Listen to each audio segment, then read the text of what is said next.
मैं हरिदास मीणा, राजनीति शास्त्र विभाग। आज हम बीए पार्ट थर्ड के प्रथम प्रश्न पत्र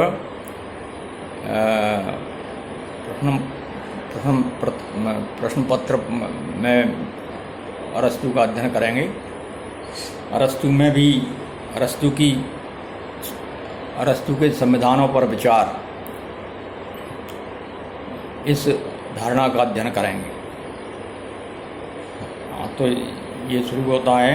अरस्तु के अनुसार नागरिकता का अर्थ राज्य सत्ता में भाग लेना या राज्य की नीति निर्धारक व न्यायिक कार्यों में भाग लेने का अधिकार है।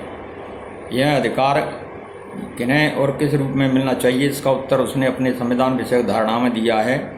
अरस्तु के अनुसार संविधान या पॉलिटी राज्य का एक ऐसा संगठन है जिसका संबंध सामान्यतया राज्य के पदों के निर्धारण से है और विशेषकर ऐसे पदों के निर्धारण से है जो राजनीतिक मामलों में सर्वोच्च हों। इस परिभाषा का विश्लेषण करने पर संविधान के संबंध में ये बातें सामने आती हैं। अरस्तु कहता है, नंबर पहली बात, संविधान राज्य अथवा उसके पदों का संगठन है। दूसरी बात कहता है, संविधान द्वारा ही सर्वोच्च सत्ता के निवास को निर्धारित किया जाता है। तीसरी बात कहता है, संविधान यह भी स्पष्ट करता है कि राज्य किस लक्ष्य की ओर उन्मुख है। चौथी यह कि राज्य के लिए संविधान अति आवश्यक है और इसी के आधार पर राज्य का निर्माण अथवा अंत होता है। पाँचवीं ये कि राज्य का सार अथवा अति आवश्यक आधार संविधान होता है और संविधान में परिवर्तन के साथ राज्य का स्वरूप भी बदल जाता है। अब आगे कहता है अरस्तु के राज्य, संविधान और दल में एक रूपता। इन तीनों में एक रूपता के बारे में अरस्तु कहता है कि अरस्तु की संविधान संबंधी धारणा की सर्वप्रमुख विशेषता उसके द्वारा राज्य, संविधान और दल को एक रूप मान लेना है। वर्तमान परिस्थितियों में अरस्तु की धारणा अनुचित प्रतीत हो सकती है, किंतु तत्कालीन यूनान की परिस्थितियों में उसे देखने पर यह नितांत सही प्रतीत होता है। यूनान के लगभग प्रत्येक नगर राज्य में वर्गतंत्रियों और जनतंत्रियों के बीच संघर्ष चलता रहता था। उनमें से एक दल की विजय का अर्थ केवल यही नहीं होता था कि उसके नेता सरकार बना लें, वरन इससे राज्य के आधारभूत रूप में भी परिवर्तन हो जाता था और जनता के नैतिक, सामाजिक व आर्थिक मूल्य भी बदल जाते थे। इस प्रकार एक दल के स्थान पर दूसरे दल की विजय या संविधान के स्वरूप में परिवर्तन का परिणाम एक क्रांति होता था। रूस तथा चीन में क्रमशः 1917 तक 1949 में जो कुछ हुआ वह अरस्तु के अर्थ का जीता जागता उदाहरण है। इन राज्यों में सत्ता परिवर्तन का परिणाम राज्य के ढांचे में आधारभूत परिवर्तन के रूप में हुआ है। अब अरस्तु आगे ये कहता है कि राज्यों या संविधानों का वर्गीकरण किस आधार पर करता है और वह वर्गीकरण का स्वरूप क्या है। राज्यों का सर्वप्रथम वैज्ञानिक वर्गीकरण अरस्तु के द्वारा किया गया। अरस्तु ने अपना यह वर्गीकरण दो आधारों पर प्रस्तुत किया है। पहला, संख्यावाची आधार पर। संख्या के आधार का तात्पर्य है कि प्रभुत्व शक्ति का प्रयोग कितने व्यक्तियों द्वारा किया जाता है। एक है नैतिक आधार। इसका तात्पर्य है कि शासन करने वाले व्यक्तियों का उद्देश्य क्या है। अब अरस्तु कहता है कि पहले आधार पर एक व्यक्ति का शासन, कुछ व्यक्तियों का शासन और बहुसंख्यकों का शासन, इस प्रकार से तीन भेद या प्रकार किए जा सकते हैं। और दूसरे आधार पर अरस्तु ने इन्हीं तीन शासन व्यवस्थाओं के दो रूपों, स्वाभाविक और विकृत, का निरूपण किया है। अरस्तु के अनुसार शासन का वह रूप स्वाभाविक है जिसमें शासन सामान्य हित के आदर्श के आधार पर कार्य करता है और विकृत रूप वह है जिसमें शासक वर्ग केवल अपने हितों को ही ध्यान में रखता है।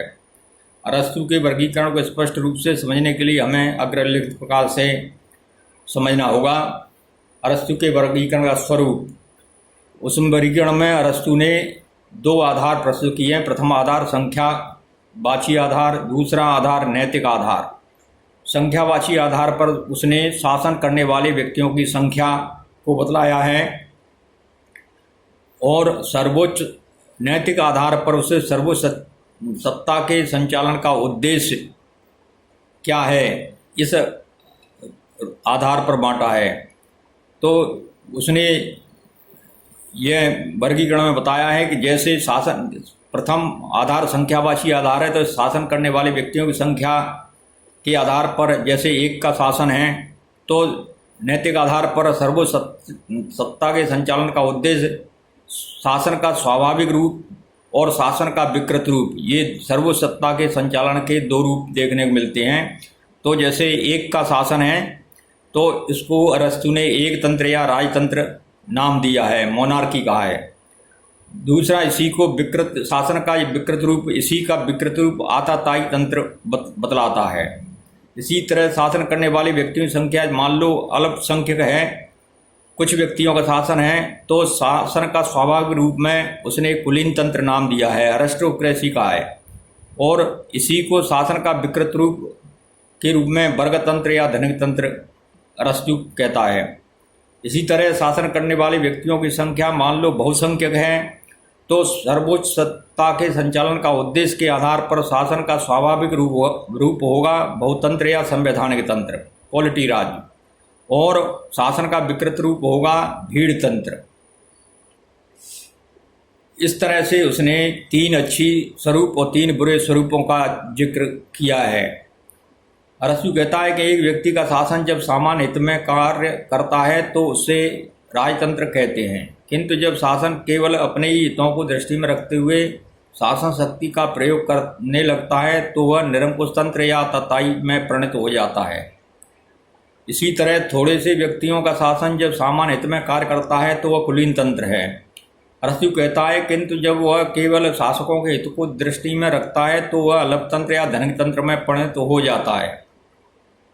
इसी तरह वह कहता है कि जब अनेक व्यक्तियों के द्वारा सामान्य हित को दृष्टि में रखते हुए व्यवस्थित रूप में शासन व्यवस्था का संचालन किया जाता है तो वह बहुतंत्र या संवैधानिक तंत्र कहलाता है। किंतु जब अव्यवस्था फैल जाती है और भीड़ के हितों को ध्यान में नहीं रखा जाता तो वह भीड़ तंत्र कहलाता है। इसको वह डेमोक्रेसी भी कहता है। अरस्तु ने इस भीड़ तंत्र को डेमोक्रेसी या प्रजातंत्र बिगड़ा हुआ रूप प्रजातंत्र का कहा है। बहुतंत्र या संवैधानिक शब्द का प्रयोग उस अर्थ में किया जिस अर्थ में आज प्रजातंत्र शब्द का प्रयोग होता है। अरस्तु के इस वर्गीकरण की कुछ विशेषताएं हैं। पहली, अरस्तु ने शासन व्यवस्था के स्वरूप और सामाजिक तत्वों में संबंध स्थापित किया है। अरस्तु के अनुसार राजतंत्र, आताताई तंत्र, कुलीन तंत्र, वर्गतंत्र में धनिक वर्ग की प्रधानता रहती है, लेकिन संवैधानिक तंत्र और भीड़ तंत्र में निम्न वर्ग की प्रधानता रहती है। दूसरी विशेषता है, इस वर्गीकरण के साथ साथ अरस्तु ने अपने गुरु प्लेटो की भांति राजनीतिक परिवर्तनों का एक कालचक्र भी प्रस्तुत किया है। अरस्तु के अनुसार जिस प्रकार साइकिल के पहिए घूमते हैं उसी प्रकार शासन के रूप में भी नियमित रूप से बदलते रहते हैं। राजनीतिक परिवर्तन का यह चक्र राजतंत्र से प्रारंभ होता है और क्रमशः आताताई तंत्र, कुलीन तंत्र, वर्गतंत्र, संवैधानिक तंत्र और भीड़ तंत्र के बाद अंत में फिर से राजतंत्र के रूप में परिणत हो जाता है। इस प्रकार से अरस्तु ने ये द्वितीय वो किया है। अरस्तु की तीसरी विशेषता है कि अरस्तु ने नैतिक और संख्यावाची आधार पर 2 रूपों में शासन के रूपों को बांटा है।